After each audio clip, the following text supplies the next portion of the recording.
few years ago, my friend Billy recommended that I listen to the audiobook for The Blade Itself, which was published in 2006.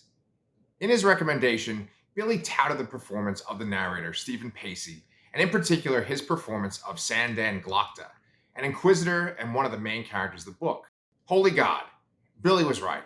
Listening to the book, I immediately fell in love with Glokta, who instantly became one of my favorite characters. Glokta was born of the marriage of Stephen Pacey's performance and author Joe Abercrombie's inspired choice to create a likable torturer protagonist who is in constant agony due to the torture he himself had once received. Unfortunately, due to my busy schedule, I stopped listening to The Blade Itself.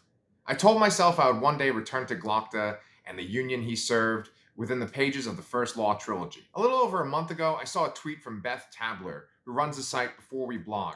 She was participating in an event called the Age of Madness Read-Along. Bloggers were assigned specific chapters to the first two books of the Age of Madness trilogy, and when the time came, they would review their specific chapters. Age of Madness was the sequel trilogy to the First Law trilogy, and it took place 28 years after the third book in the first series. Now, armed with my Audible account and making book reviews a major part of this channel, I thought I would also take on the Age of Madness. I probably should have started off with the First Law trilogy. I'm assuming that the difference between the Age of Madness and that series is similar to the difference between the Star Wars sequel trilogy and the original trilogy. It's close to 30 years later, and we're focusing on the children of the characters from the original trilogy. I've read A Little Hatred and the first book in the Age of Madness series, and like Billy, I'm here to explain why you should read it too. I will most likely spoil aspects of the First Law trilogy during this review, but I'm going to make a point to not spoil anything from A Little Hatred. Here's a major First Law spoiler. By this point, Glokta has risen to the rank of Arch-Lector, and he's controlling, at least from behind the scenes, one of the two major empires in the world, the Union, which is the equivalent of Britain in the Middle Ages. Glokta is only a supporting character in A Little Hatred, as his daughter Savine takes center stage as one of the 7 point-of-view characters. Yes, that's right. There are 7 point-of-view characters, and there are multiple chapters in this book that focus on over a dozen supporting characters. I see this series and this world frequently compared to the Song of Ice and Fire books and the world of Westeros, created by George R.R. Martin. That makes sense considering that there are many point-of-view characters and dozens of supporting characters to keep track of. The comparisons do not end there. The setting is very similar as well. However, A Little Hatred focuses strongly on the rise of industry. The Industrial Revolution in this book serves the same purpose as the threat of a Dark Lord. There is constant talk about how the world is changing, and for the worse. The nobles and the peasantry in this book discuss the effects of industry the way that Jon Snow and his Northmen talk about the walkers beyond the wall. The Union, just like the Seven Kingdoms, has to deal with issues from the North. Though I have to say that the Northerners in this book are far more interesting to me than the wildlings in Martin's books. Just their names alone are fantastic. Caul Shivers, Black Calder, and Stour Nightfall. How awesome are those names? Their physical descriptions sync up perfectly with their dialogue, which syncs up perfectly with their actions and the way that Stephen Pacey portrays them in the audiobook, causing you to imagine cunning, cold, badass warriors that you would never wish to encounter, yet you were always excited to observe. Another one of our point-of-view characters is Leo Dan Brock.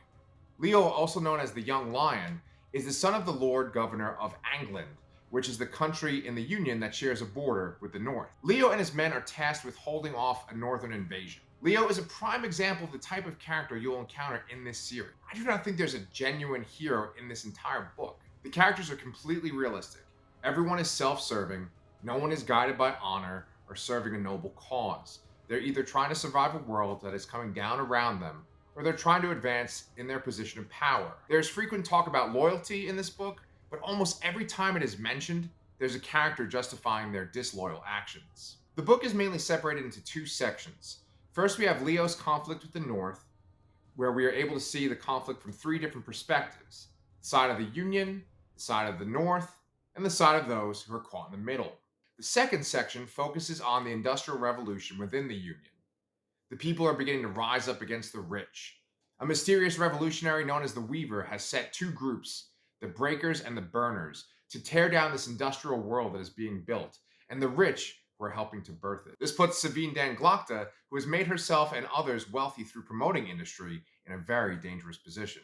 I compared the industry itself to an invading Dark Lord, like the Night King in Game of Thrones. I appreciate the fact that the Industrial Revolution in A Little Hatred is the inverse of the White Walkers. It is beginning in the South, within the Union, and it could eventually spread to the North. No matter which side we're focusing on, there's always someone philosophizing about the effects of killing other people, the benefits of violence, and the utter hypocrisy of whoever is calling the shots. I keep comparing this world, created by Joe Abercrombie, to A Song of Ice and Fire, but for good reason.